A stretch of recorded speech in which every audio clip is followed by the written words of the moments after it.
Okay, no, dati Bibliayo, kat daw atong alukatan nyo iti Ephesians chapter 4. Ephesians chapter 4, basa iti umuna nga 6 verses. Ephesians chapter 4, iti umuna nga 6 nga versikulo. Verse 1, therefore I, the prisoner of the Lord, implore you to walk in a manner worthy of the calling with which you have been called, with all humility and gentleness, with patience, showing tolerance for one another in love, being diligent to preserve the unity of the Spirit in the bond of peace. There is one body and one Spirit, just as you were called in one hope of your calling, one Lord, one faith, one baptism, one God and Father of all, who is over all and through all and in all. All, aminin. Okay. So anyway, sa ating pong pagpapatuloy ay ating pong tignan na nadako na tayo ngayon sa chapter 4. So sa first 3 chapter, ay doon po natin nakita yung theological thesis regarding yung trabaho ng the Triune God para sa ating mga mananampalataya. So, dito sa chapter 4, ay dito na natin ipapamuhay kung ano yung ginawa ng Diyos para sa atin. So, sa chapter 4, gumawa ako ng outline, at ito yung outline, The Body of Christ, Radiating the Glory of God. Ito po yung title. The Body of Christ Radiating the Glory of God. Una po, sa verses 1 to 6, through the worthy walk of the Christian. Sa pamamagitan ng ating paglakad. Worthy? Anong Tagalog ng worthy? Karapat-dapat na paglakad ng isang mananampalataya. Pangalawa, sa verses 7 to 16, through the spiritual gifts in the body of Christ. Dito natin makikita na bawat isang mananampalataya may spiritual gift.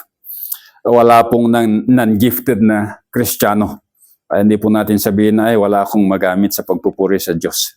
Bawat isa po sa atin ay may spiritual gift. And then, sa verses 17 to 24, the body of Christ radiate the glory of God through the new life in Christ. Ito na yung sinasabi natin kanina na bagong pagkatao ng isang mananampalataya. And then lastly, sa verses 25 to 32, we can radiate the body of, or the glory of God through proper Christian conduct. So talagang makikita natin dito ay yung buhay na ng isang mananampalataya. So yung una, sa verses 1 to 6, dito natin makikita through radiating the glory of God through the worthy walk of Christians. Una, makita natin sa verse 1, the exhortation to a worthy walk. Ito yung isang encouragement na sa isang mananampalataya, dapat lumakad tayo, mamuhay tayo ng karapat-dapat sa pagtawag ng Diyos sa atin.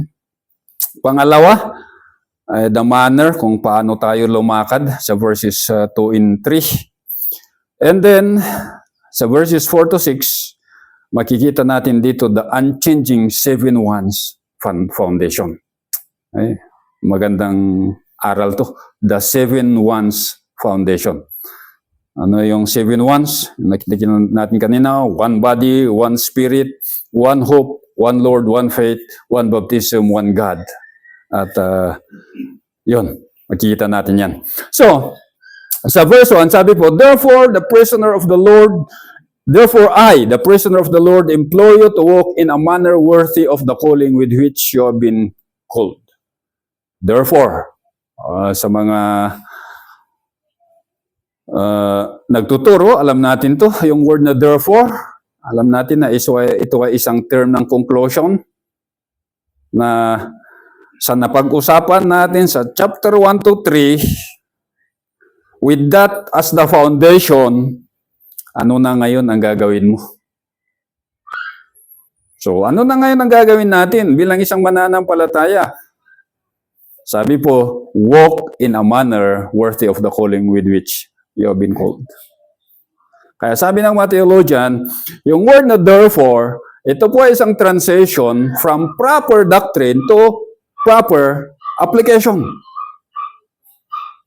Kasi tama nga yung katuruan, kaya dapat tama din yung aplikasyon sa buhay natin bilang isang mananampalataya. Then nakita natin yan kanina sa libro ng John sa ating Sunday School. And then, yung word na therefore, it suggests also that doctrine in the heart, yung katuruan sa puso ng isang mananampalataya, it shape the behavior and action of one's Christian. Ito yung humuhubog sa ating pag-uugali at mga gawa. Kaya, pag mali ang doktrina mo, mali ang gawa mo, mali ang behavior mo. Kaya dito makikita natin na, sabi, proper knowledge of biblical doctrine produces Christ-like character. Yung tamang kaalaman patungkol po sa doktrina, patungkol sa ating Panginoong Yesus, ay it produces a Christ-like character. Ang lalabas po sa buhay natin ay yung pag-uugali na gaya kay sa ating Panginoong Yesus. But, on the other hand, sa kabila naman, ignorance of biblical doctrine, basta importante, nagsasamba ako, umaawit ako, nagbibigay ako, basta nagpapakita ako kay pastor, anong resulta nun?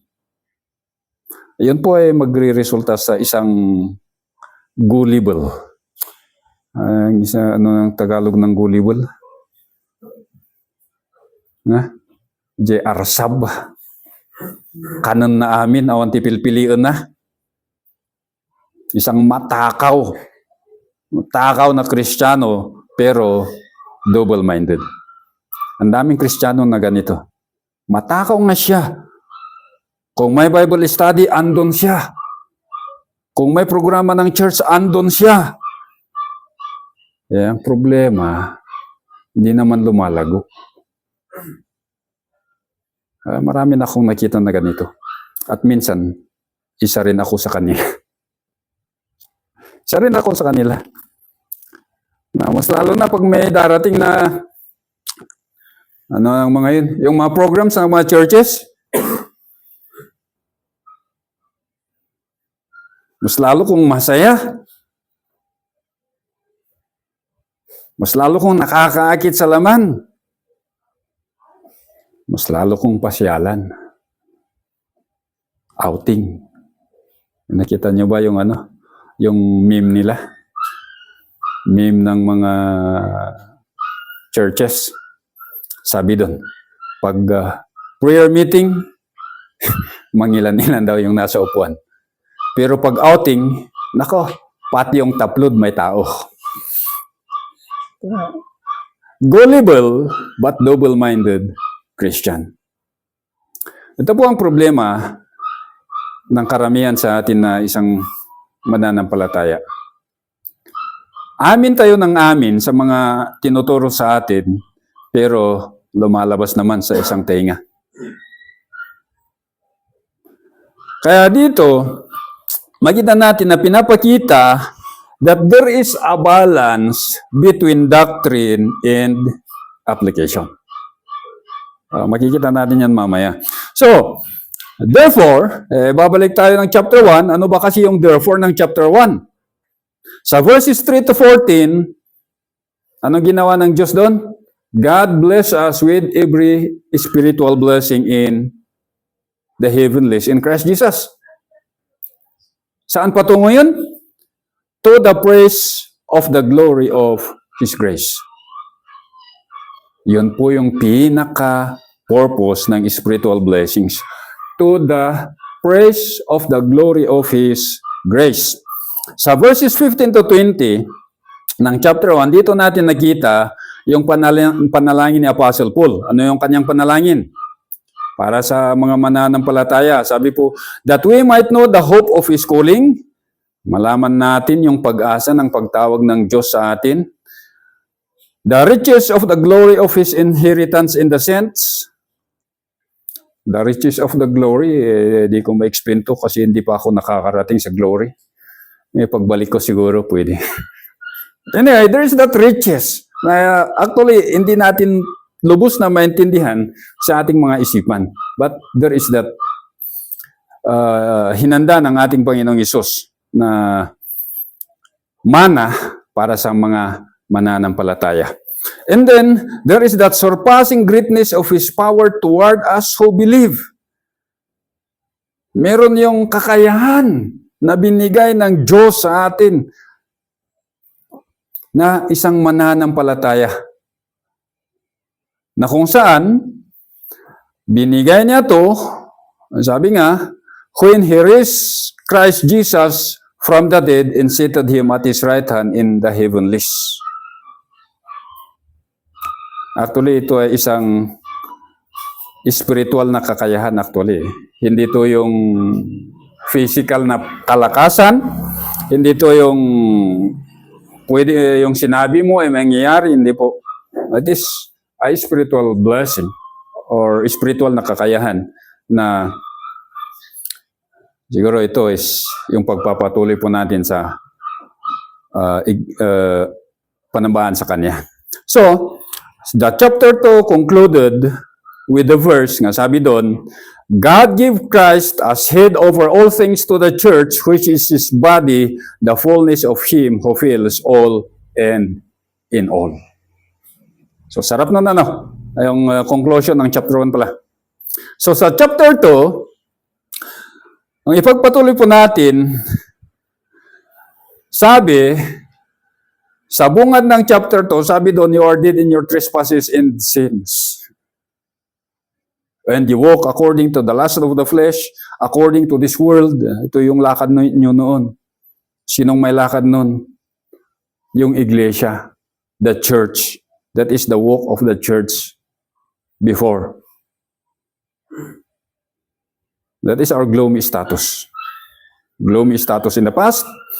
And then sa verses 4 to 10, nakita natin doon kung paano ang Diyos ay gumalaw. Sabi doon, but God. Diba? But God. Ito yung condition natin, ito yung kalagayan natin, pero ang Diyos, ito yung kanyang ginawa. Anong ginawa ng Diyos? Ang Diyos na siyang mayaman ng habag, dakila ang kanyang pag-ibig, super abounding. Kung Tagalog ng super abounding.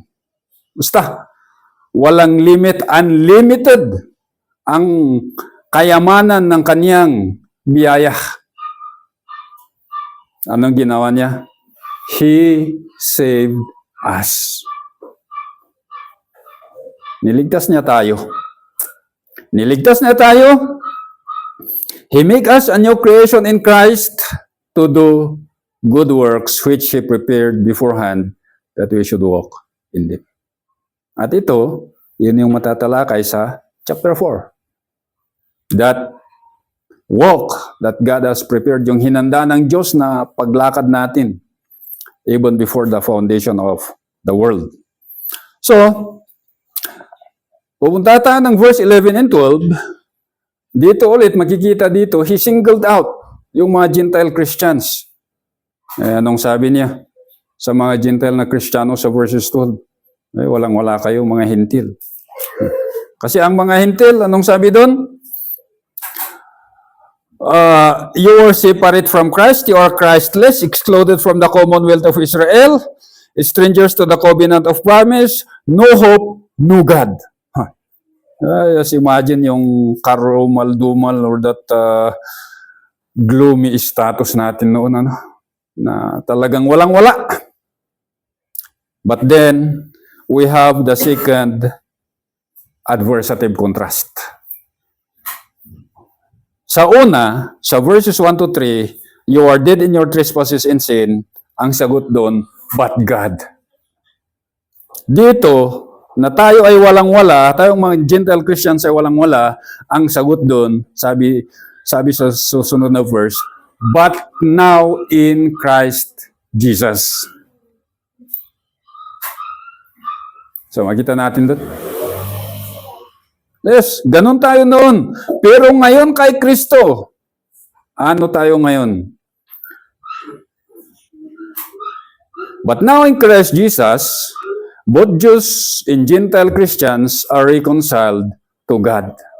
We are now reconciled. Ipinagkasundo po tayo ng ating Panginoong Hesus. Bagamat sabi doon, wala tayong Diyos, wala tayong Kristo, wala tayong pag-asa, walang lahat. Pero sa ngayon, sabi, ipinagkasundo tayo kay Diyos Ama. At anong naging resulta nun? Sabi po, we are now a fellow citizens with the saints. We are now of God's household. We are fitted and builded together into a dwelling of God, the Holy Spirit. Yun po yung kalagayan natin ngayon. Fellow citizens. We are now God's household. Nananahan ang Diyos sa atin. Ano pang hanapin mo? And then in chapter 3, makita natin dito yung diskusyon regarding the mystery of Christ. Na kung saan, ito ay pinaalam ng Diyos kay Pablo at saka sa mga ibang apostles at mga propeta. Ano tong mystery of Christ? Na ang mga Gentiles are now fellow heirs. Fellow heirs, ibig sabihin, tayo tagapagmana, kasama yung mga Hudyo at si Kristo. We are fellow heirs with Christ. And then, we are fellow members of the body. Kasali na tayo sa katawan ni Kristo. And then, fellow partakers of the promise. Kasama tayo sa na tatanggap kung ano man yung promise ng ating Diyos through the gospel. At saka sa chapter 3, yung huli na pinag-aralan natin na nakita natin yung prayer ni Apostle Paul. And you know what? Chapter 1, the thesis of chapter 1 starts pointing to the glory of God. And then, nag-conclude siya sa chapter 3. Ano pa rin ang punto niya? The glory of God. Kaya dito natin makikita na yung buhay ng isang mananampalataya, it is for the glory of God. Kaya sa chapter 4, doon ko kinuha yung title that the body of Christ radiating the glory of God. So sabi ni Pablo, therefore I, the prisoner of the Lord. Obviously, in the literal sense, tama nga naman na si Pablo ay isang bilanggo. Isa siyang bilanggo sa Roma. He is bound in chain, under house arrest. Anong dahilan? Because of the gospel. Pero, sabi niya, ang may bilanggo sa kanya ay walang iba kundi ang Panginoon. He is a prisoner of the Lord. A genitive of possession, ibig sabihin, ako ay isang bilanggo na pag-aari ng Diyos.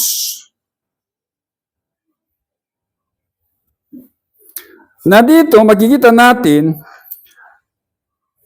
na alam ni Pablo that even in his imprisonment, kalooban ng Panginoon yun.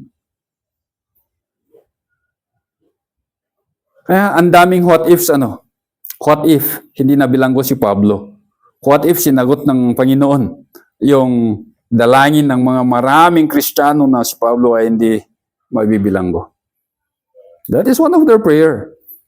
Kaya babalik tayo. Anong sabi nyo dun? Now unto him who is able to do far more abundantly beyond all that we ask or think. Pero si Pablo, makita natin dito, Alam niya na ang kanyang pagkabilanggo ay kalooban yun ng Panginoon. Wala po siyang objection. Hindi po siya nagtanong, Lord, I've been serving you for the rest of my life. Asan na ang kaligtasan na pinangako mo? Hindi po yun yung dalangin niya. Now unto him who is able to do far more abundantly beyond all that we ask or think. Alam ni Pablo na ang kanyang kalagayan bilang isang bilanggo ay isa itong gawa ng Diyos for the purpose of bringing the gospel in to Rome. At sabi nga ng mga theologians, kung tama sila, sabi nila, in conclusion, when Paul was a prisoner in Rome, mas madami daw ang nabahaginan ng magandang balita kaysa kanyang missionary journeys combined. Yung conclusion nila eh. Kasi, dito na ulit papasok yung yung influencer. Kasi daw sa Rome,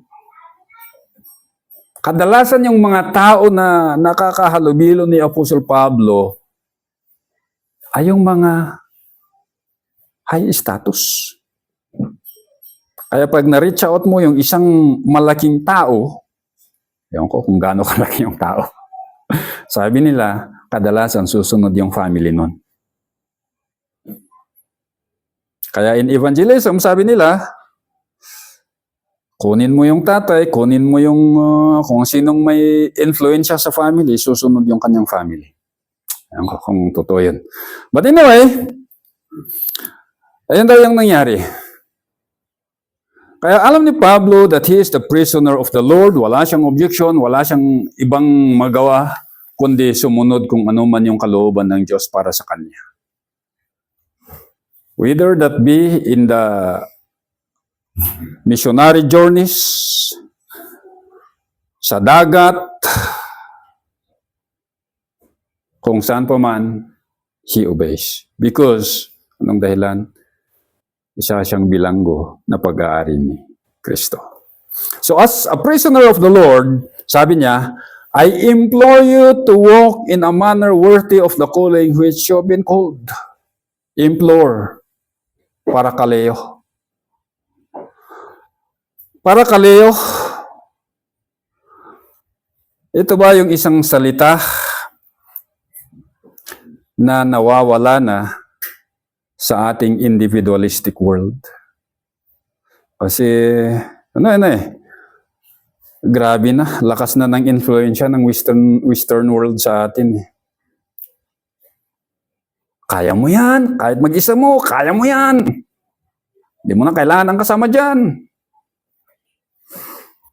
Kaya pag magtestimonyo, sabi niya, I, myself, and me. Ginawa ko ito. Pero sabi dito, I implore you to walk. Implore, parakaleo. Parakaleo is literally, ibig sabihin, to call one alongside or to summon someone to oneself.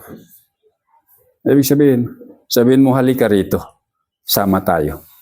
Tutulungan kita or makikipaglakad ako sa iyo, ano man yung problema mo sa buhay. Ito po yung word na parakaleo. It often imply encouragement, comfort, para sa isang tao na lumalakad sa isang mabigat na suliranin sa buhay. So, parakaleo. Parakaleo suggests na sa buhay ng isang mananampalataya ay there is that time na kailangan natin yung kapwa nating mananampalataya to walk alongside with us.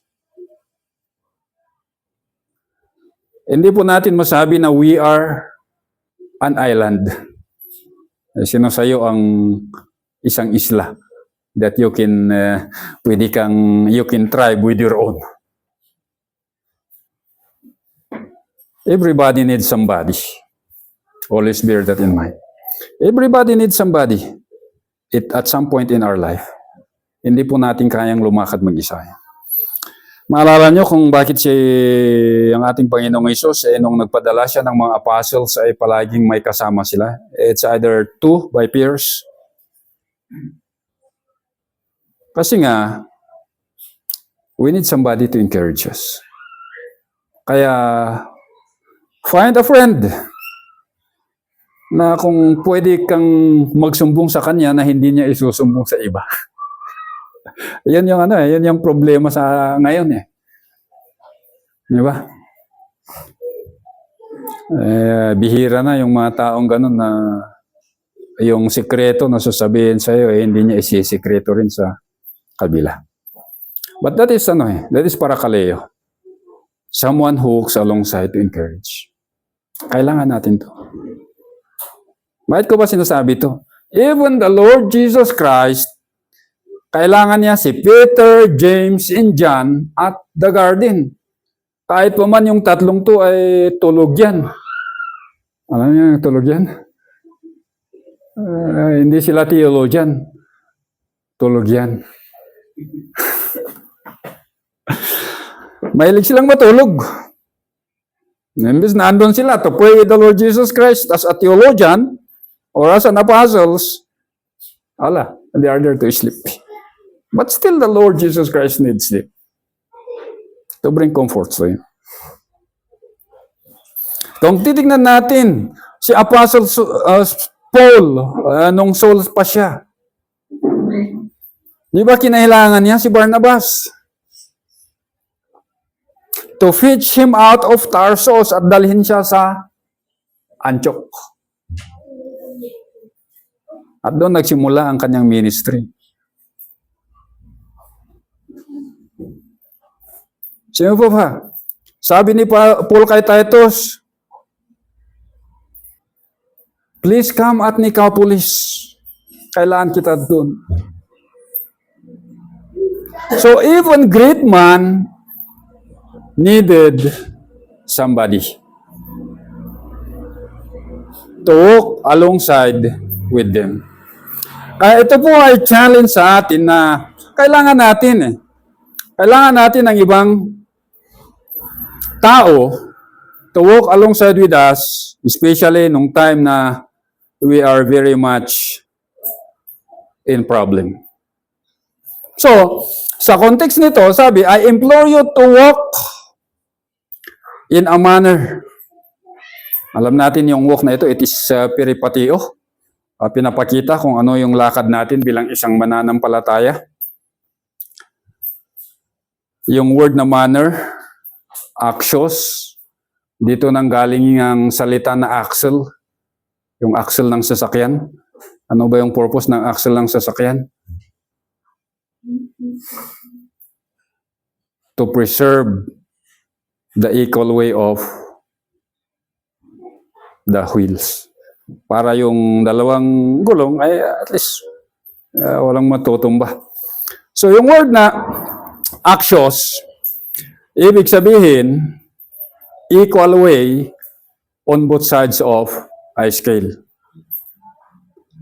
Yung dalawang side ng timbangan ay magkaparehas ng bigat. Walang mas mabigat. So sabi dito, I implore you to walk in a manner that is equal to your calling.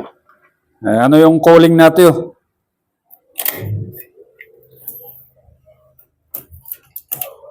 Sana gagana pa.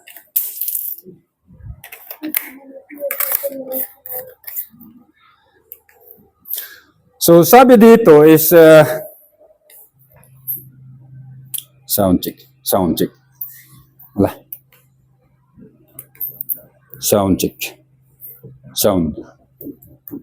Lobat gaya. But anyway, so here, sinasabi dito na kayong mga mananampalataya, yung buhay nyo, yung lakad ninyo, ay kasing bigat ng doktrina na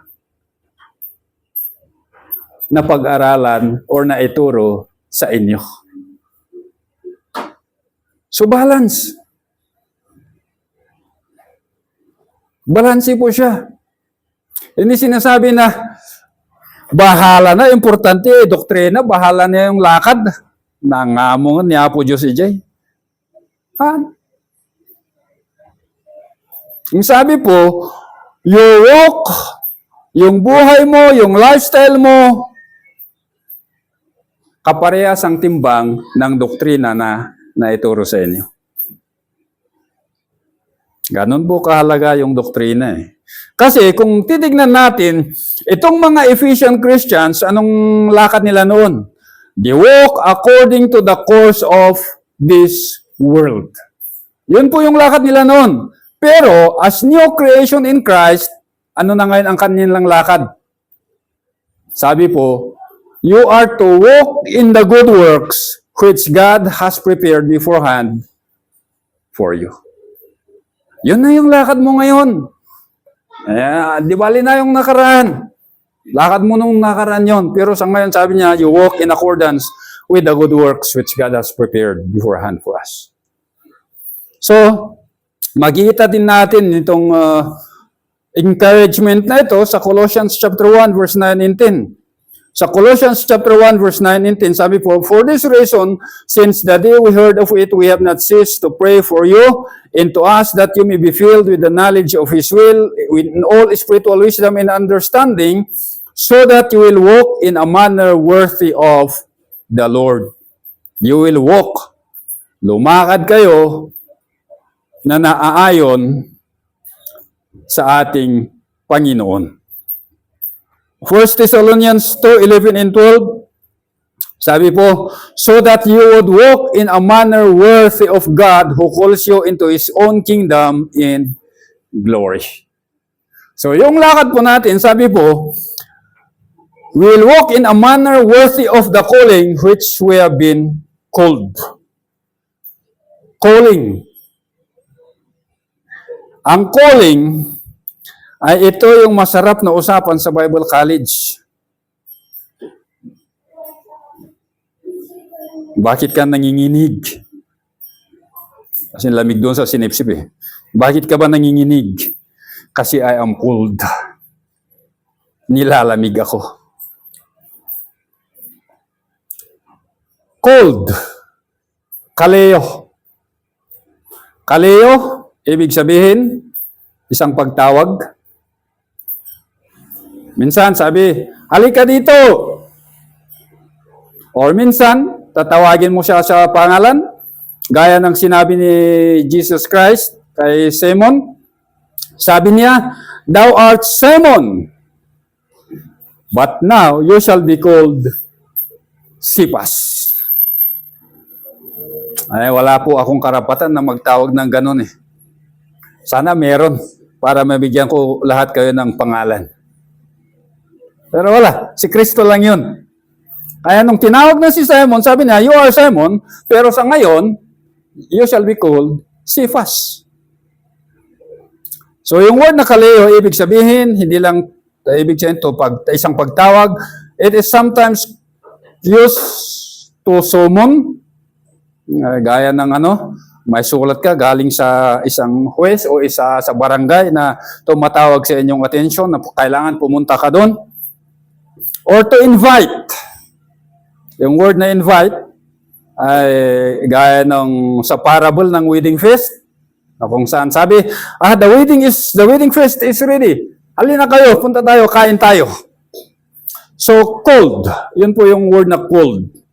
Or sometimes yung word na cold ay ibig sabihin, dalhin mo yung pangalan ng tumawag sa inyo. So, with that definition, ay yung word din na calling, may isa pa pala, yung word na kaleo, it is akin to the base of kileo, meaning to command or to order. Ibig sabihin, yung verb na ito ay talagang isang utos na kailangan it expect immediate compliance. Kung anong nasabi sa inyo, kailangan gawin mo na siya kaagad-agad. So, makita natin that calling generally ay isang utos. Although, at one point, it is used as an invitation. Halina kayo.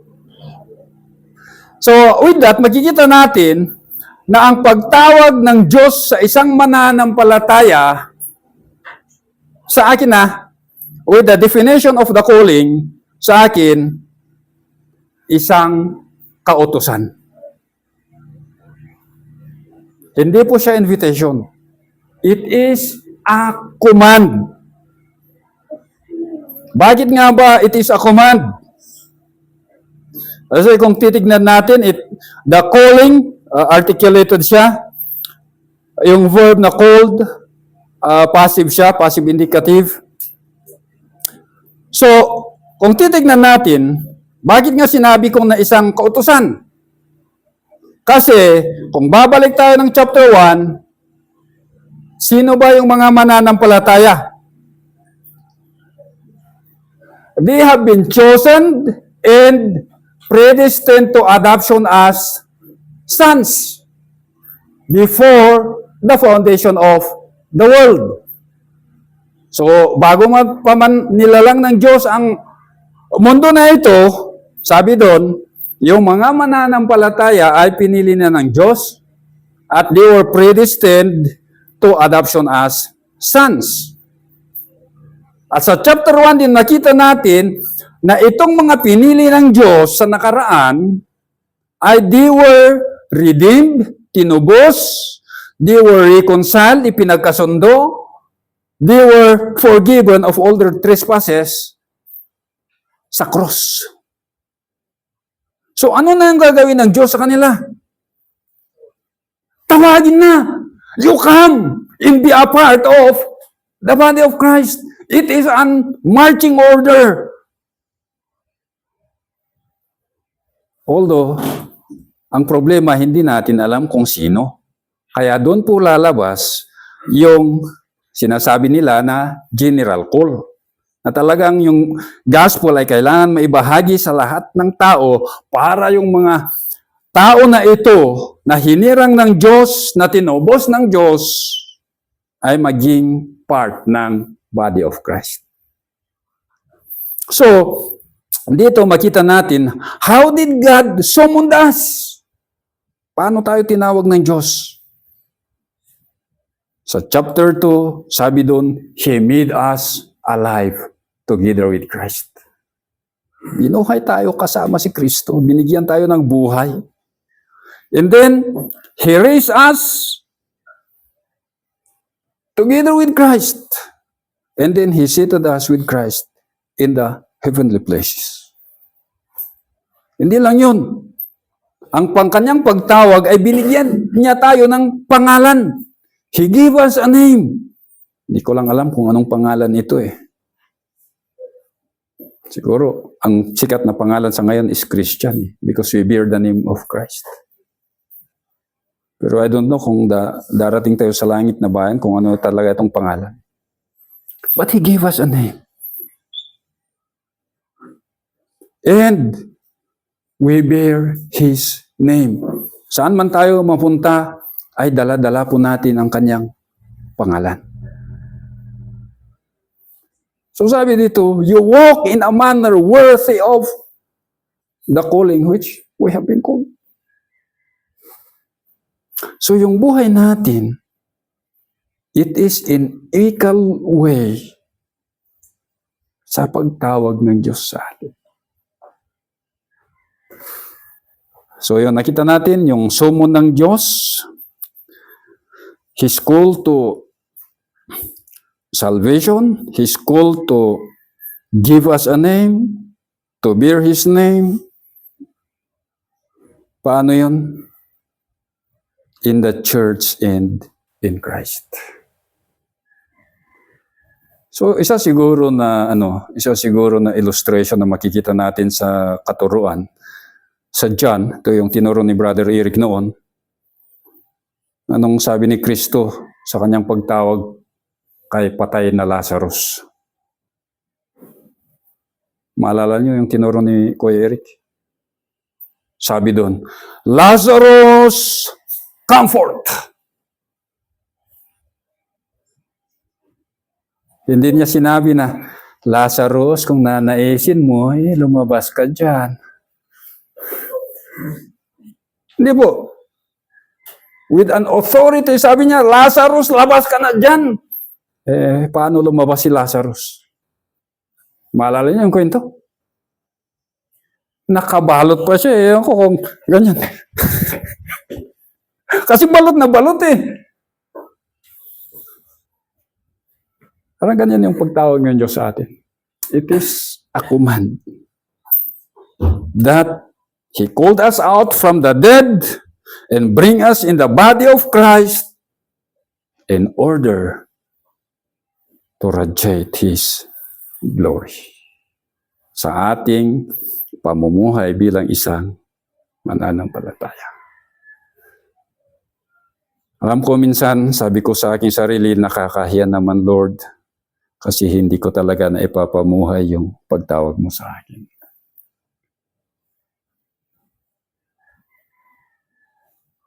Minsan ganun tayo eh. Kaya minsan, ayun, sabi nga natin, tama na kahit na hindi na ako magsamba kasi hindi rin nagbabago ang aking buhay. Minsan ganun tayo. Kaya nga, kailangan natin si Parakaleo. Di ba? Kailangan natin yung isang tao na umalalay sa atin para maipamuhay natin yung pagtawag ng Diyos sa atin. Kaya we need a friend. And sometimes, that friend is you in your deepest agony. Di ba? Minsan ganun yan. Ikaw nang nag-agony, ikaw nang namomroblema, sa'yo pa dumadaing yung kapwa mo mananampalataya. Di po ba ganun yung buhay? Namumulima ka na nga pumupunta pa sa inyo yung tao. But sometimes that is how God works in His mysterious way. Kaya the challenge for each one of us ay ganito. Bagamat the Paraclete ay walang iba kundi ang ating Panginoong Hesus at ang banal na Espiritu. But then, He called us to take part in that.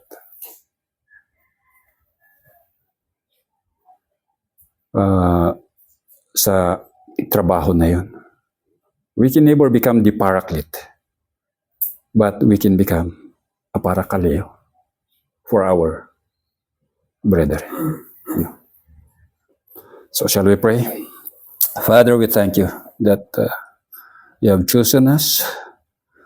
You have predestined us to adoption of sons, and then you have called us into the body of Christ and in Christ to radiate your glory.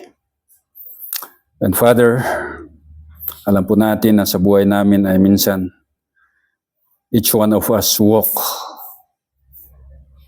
sa bawat paglakad po namin or sa bawat buhay po namin ay minsan ay dumadaan po kami sa pinakamabigat na problema. But then we thank you, Father, kasi you have given us fellow Christians who can walk with us in those dilemma. So, Father, it is my prayer na hubugin mo po yung bawat isa sa amin na maging sensitive po sa pangangailangan ng aming kapwa mananampalataya para maging ready rin kami na maging isang encourager, isang comforter para ang isang kapwa naming mananampalataya ay makalakad siya na naaayon sa iyong pagtawag sa bawat isa sa amin. So, mapuri po ang iyong pangalan at ito po ang aming dalangin sa pangalan ng aming Panginoong Hesus. Amen.